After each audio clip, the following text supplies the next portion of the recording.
Kasus pencurian pada klinik Athena Padang milik Dr. Richard Lee kini telah memasuki babak yang baru. Pasalnya, belakangan justru mencuat kabar mengejutkan yang menduga sang dokter kecantikan ternama itu sengaja merekayasa kasus pencurian ini demi kepentingan bisnis belaka. Tak main-main, datangnya kabar ini diduga berasal dari pihak kepolisian yang terjun langsung menyelidiki kasus tersebut.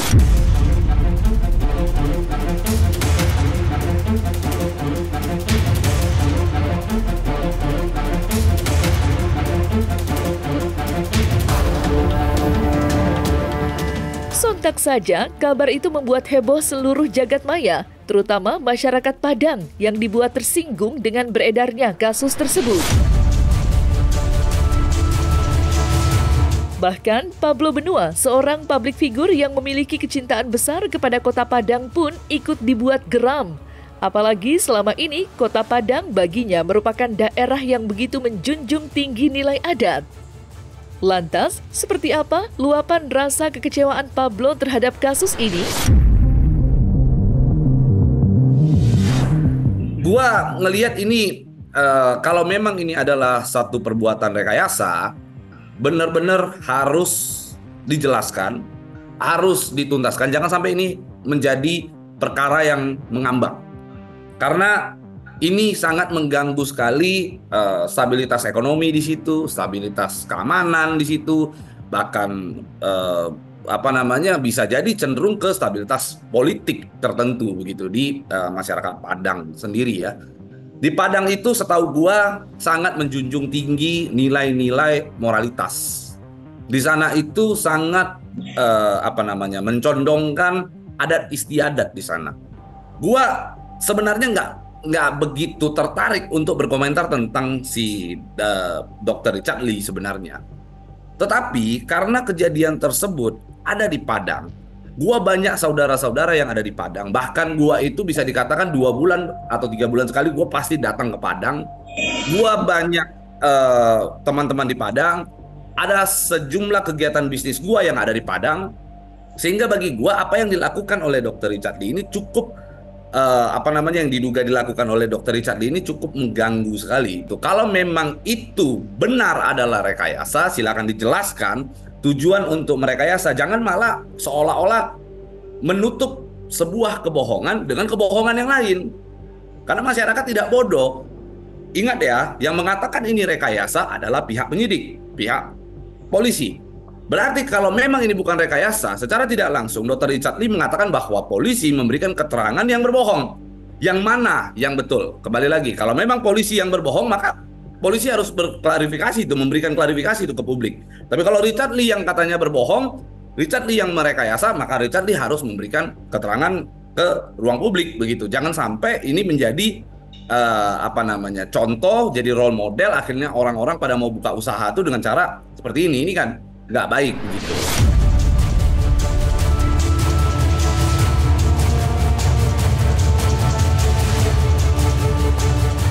Selain itu, Pablo Benua pun tidak hanya sekedar meluapkan emosi serta menuntut kejelasan dari Dr. Richard. Pasalnya, dalam kesempatan yang sama, Pablo membeberkan pula bahwa Dr. Richard Lee berpotensi dijerat hukuman bui selama 6 tahun lamanya apabila tudingan gimmick tersebut terbukti benar adanya. Kalau seandainya benar itu adalah sebuah rekayasa, maka sebenarnya Dr. Richard itu bisa dikenakan Undang-Undang ITE terkait dengan penyebaran berita bohong yang bermuatan kebohongan sehingga mengakibatkan kerusuhan gitu kan. Dan itu ancaman hukumannya bisa 6 tahun kalau di Undang-Undang ITE. Jadi bagi gua, kalau memang itu adalah satu perbuatan yang disebut oleh pihak penyidik adalah sebuah rekayasa, ya kita berharap agar hal tersebut bisa diproses hingga ujung. Kita ingin berikan edukasi kepada masyarakat. Gua gini ya, Richard Lee mau ngapain pun, gua nggak peduli. Tetapi ketika hal tersebut yang disentuh-sentuh, yang dibicarakan adalah Kota Padang, bagi gua ada satu beban moral yang harus gua sampaikan kepada publik bahwa sebenarnya itu seperti apa loh gitu. Gua harus menjelaskan kepada publik, gua harus berikan edukasi kepada publik, jangan sembarangan membuat konten. Kita bisa kan bikin konten yang jauh lebih bagus, yang boleh gimmick gua nggak pernah permasalahkan. Bahkan gua sendiri usaha kadang-kadang kita membuat gimmick untuk supaya orang mau datang tetapi positif, tidak merugikan pihak lain. Contoh misalnya John LBF. John LBF itu sering kok gimmick, dia buat konten juga banyak gimmicknya, tapi positif, orang senang melihatnya, nggak serta-merta merugikan pihak lain. Jadi bagi gua hal tersebut harus benar-benar diproses, jangan sampai mengambang. Bahkan tadi pagi banyak sekali teman-teman gua, saudara-saudara gua nelpon ke gua, orang Padang, semua pada marah dan mereka minta agar hal tersebut bisa diproses. Bahkan mereka minta saya untuk hadir minggu depan ke Padang gitu, karena mereka ingin melakukan tindakan hukum.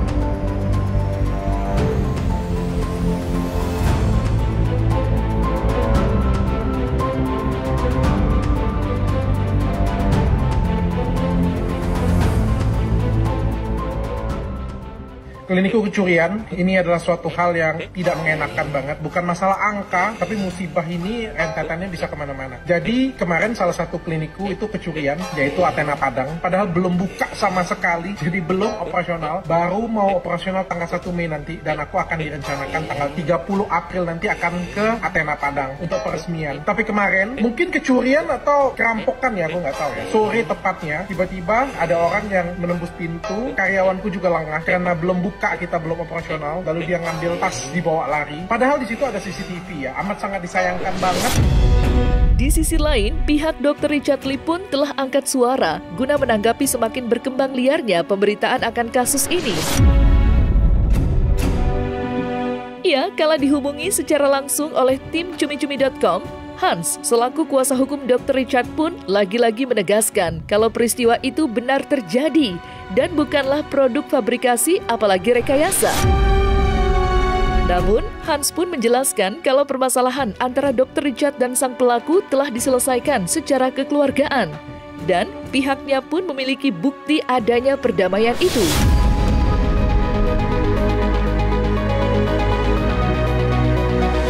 Saya ketahui itu bukan rekayasa, itu benar adanya, tapi sudah diselesaikan secara kekeluargaan. Ada bukti perdamaian dan bukti surat perdamaian dan videonya juga. Pelaku sudah mengakui dan ingin jalurnya tidak diteruskan begitu. Jadi tidak ada laporan kepolisian yang saya ketahui ya. Waktu awal-awal kecurian tentu saja beliau kaget ya. Jadi makanya beliau karena merasa wah akan tertunda nih pembukaan, mungkin beliau bereaksi karena terhadap musibah tersebut, ya beliau bereaksi membuat video seperti itu. Pas saya baru kecurian gitu, ya mungkin itu reaksi spontan beliau ya. Ya kalau kita himbau sih harusnya sih ya kita harusnya buat laporan dulu atau mendalami terlebih dahulu ya. Seperti kayak gimana apapun yang terjadinya. Yang saya ketahui waktu laporan pertama kali dari Dokter Vivi ada kehilangan, itu dilaporkan ke manajemen pusat. Manajemen pusat akhirnya memberitahu kepada Dokter Richard bahwa wah ini kita bisa mundur nih pembukaannya. Kenapa? Karena ada dokumen kita hilang katanya. Dokumen apa itu? Dokumen perizinan. Bisa jadi bukanya mundur. Wah, Dokter Richard kan sudah beli tiket pesawat ya ke sana. Dan makanya mungkin karena dia bereaksi bahwa ada kecurian musibah, makanya dia bereaksi, dia membuat sebuah konten bahwa itu kecurian seperti itu. Ada dokumen penting, dokumen perizinan. Dan ya uangnya sih tidak seberapa mungkin kalau kata dokter seperti itu. Itu juga masih perkiraan uang yang hilang berapa kan, 3 juta atau 5 juta, saya juga kurang paham itu berapa. Tapi bukan masalah uangnya, karena kan perizinannya kalau surat itu tidak ada otomatis kan tidak bisa buka. Jadi itu mungkin yang saya ketahui ya. Perihal masalah gejolak yang terjadi saya kurang paham dan saya kurang mengetahui apa yang terjadi sedetailnya itu karena saya tidak ada di sana ya. Saya kurang tahu. Saya nggak ke sana, nggak ikut ke Padang. Ini yang saya tahu ceritanya dari manajemen aja. Jadi sudah diselesaikan. Jadi ya, dari pihak kita juga minta ini tidak mau diperpanjang. Juga biar fokus kepada bisnisnya aja. Itu sih pesannya dari pimpinan kita. Nggak ada sih kalau misalkan sudah selesai secara damai ya ngapain kita perpanjang gitu kan. Kita juga tidak buat, kayak lihat juga dari pihak Athena Padang juga tidak membuat laporan kepolisian ya. Jadi karena memang sudah diselesaikan secara baik-baik, kekeluargaan, dan tidak mau perpanjang masalah ini gitu kan, biarlah selesai di situ saja. Gitu. Kalau misalkan ada kejadian apapun lain, nanti ada musibah lain ya mungkin kita akan minta bantuan kepolisian tentunya, karena kan memang kepolisian adalah pengayom masyarakat ya.